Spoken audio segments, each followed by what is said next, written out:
It may seem like Apple is behind the competition a lot of the time. The company appeared to be slow to developments like widgets, bezel-less displays with camera notches and screens with high refresh rates. And with the iPhone 16 Pro, it appears to once again be late to the party, bringing generative AI features and a real button for the camera to its 2024 flagship. But if you will allow me to play therapist for a moment, I think it's not that Apple is slow, I think Apple is cautious, perhaps overly so. Caution on its own isn't a bad trait, in fact, it could be considered thoughtful rather than rushed to the cutting edge with its peers. Apple delivers, usually finding a slightly different approach that is often an improvement on what's out there. Just look at the Vision Pro headset or Apple Silicon, or even the iPod, the iPad, and the AirPods, which were far from the first of their kind when they launched. Even if you are not a glutton for buttons, there are still some camera updates that might intrigue you. This year's flagships sport what Apple calls a 48 megapixel fusion camera, which has a faster quad pixel sensor. This enables what the company describes as zero shutter lag, which is wording it has used repeatedly over the years. In this case, it's referring to how quickly the camera will capture a shot after you press the shutter button. I will admit I was initially confused by this update, in part because it requires relearning some behaviors I had adopted to mitigate the shortfalls of older cameras.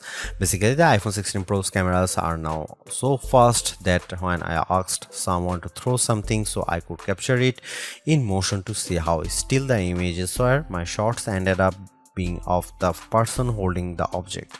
Our video producer and I were very confused, and it wasn't until the zero shutter lag concept was explained clearer to me that I got it.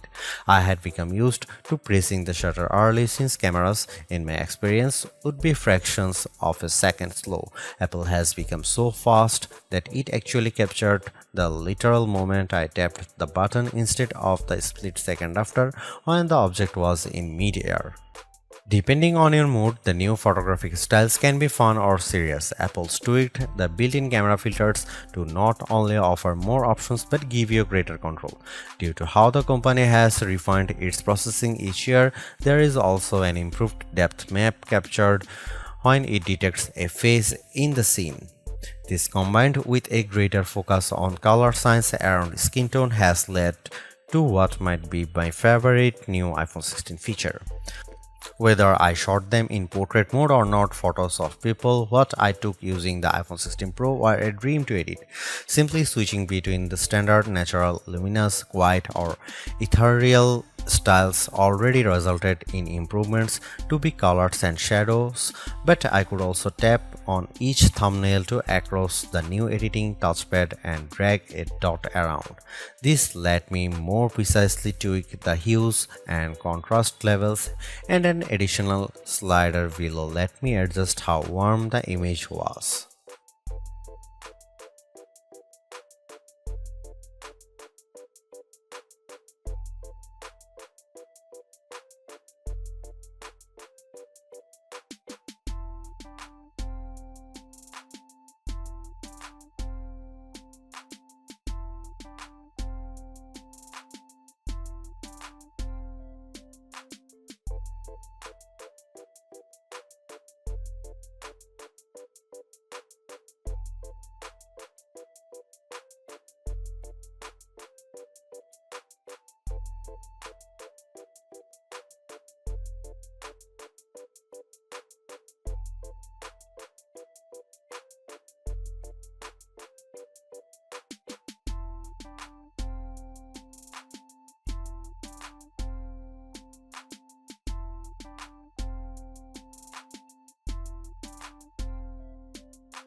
It's been about 2 months since the public beta for iOS 18 was released, and it was nice to get a taste of upcoming features like the new customizable home pages, expanded tap-back reactions, and the redesigned Photos app.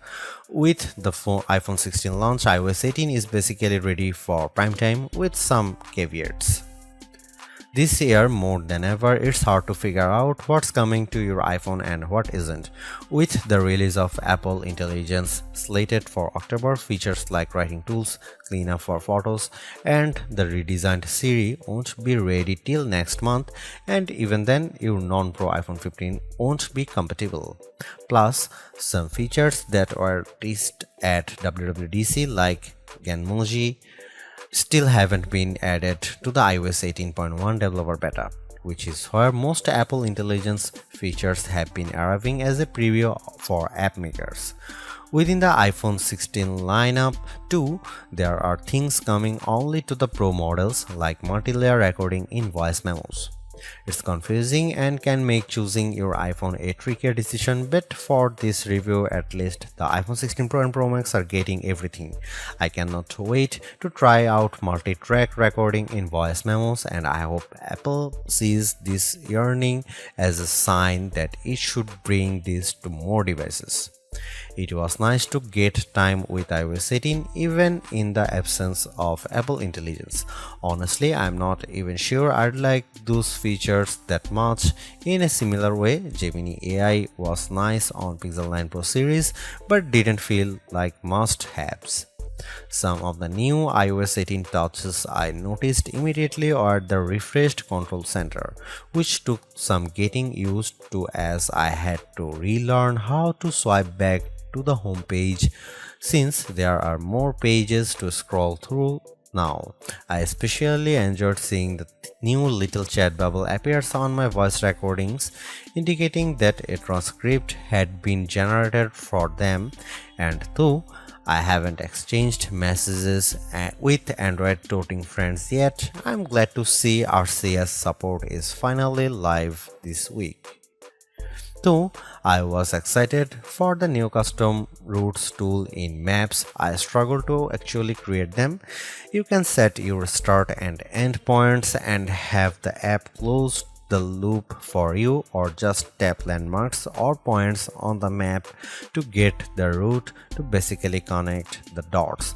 Unfortunately, no matter how many times I tried to get the route to cut through a building where I knew a pedestrian walkway existed, Maps reinstated me at every turn, forcing the route to go through more established paths instead. It's not unreasonable, but certainly not the open world route creation feature I was envisioning. The best thing about iOS 18 and also some new features in the iPhone 16 lineup is the customizability. I do appreciate that if you don't like something, you can usually turn it off. With the new ability to place apps outside of a rigid grid, you can now lay your home screen out just the way you like. The redesigned Photos app lets you create and pin collections so you can more easily find the pictures most important to you. And again, I'm glad Apple is giving people the option to turn off camera control altogether or adjust its sensitivity. The iPhone 16 Pro and Pro Max are powered by Apple's A18 Pro chip, which are built on second generation 3nm technology and a new architecture with smaller, faster transistors. All this is meant to deliver unprecedented efficiency according to Apple's press release. Some small software glitches aside, I have never run into slowdown on the iPhone 16 Pro, but I was certainly surprised by the smaller handset's battery life. In general, the iPhone 16 Pro would barely last a full day, which is reminiscent of the iPhone 15 Pro too. It's worth noting that before this review I was primarily using an iPhone 15 Pro Max as my daily driver, which usually gets through a day and a half with no problem, so the drop in endurance is even more pronounced for me. Most days, I'd pick up the iPhone 16 Pro at about 9 am and would get to about 9 pm before getting low battery alerts. If I started the day a bit later, closer to 11 am, for instance, I got to 1 am before the iPhone 16 Pro ran completely dry. On Sunday, I unplugged the iPhone at about 9:30 am and was shocked on the train home to get a warning that remaining power was at just 20%. It was only 6:50 pm. and the night had barely just started. You'll significantly better battery life on the iPhone 16 Pro Max, which delivers the same almost 2-day runtime as its predecessor. And sure, a phone with a smaller battery not lasting as long makes mathematical sense, but considering the Pixel 9 Pro is a comparably sized handset and manages to last about 2 days, there's no excuse for the iPhone 16 Pro to conk out before the night is up. One of the best things about the iPhone 16 Pro lineup is that unlike last year, there isn't much of a trade-off in cameras if you opt for the smaller device. The iPhone 15 Pro Max had a 5x telephoto zoom camera, and while the iPhone 15 Pro only went up to 3x.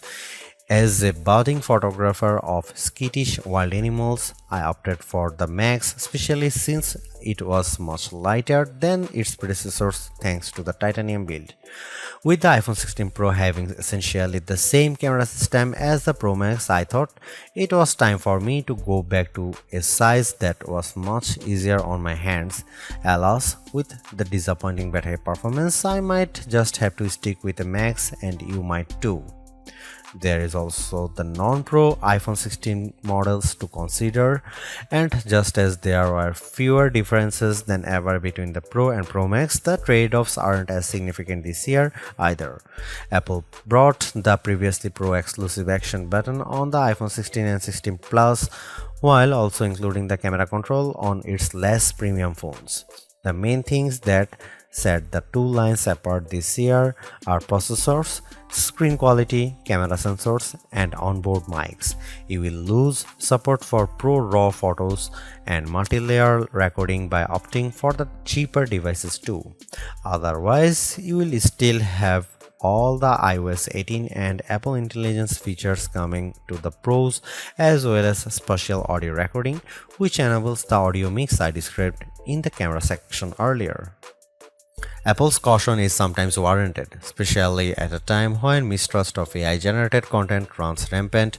The company taking its time to get Apple Intelligence right is understandable, but its deliberation doesn't always lead to winners. While I appreciate the attempt to differentiate camera control with the touch sensor for more versatility, I am not yet convinced on its usefulness.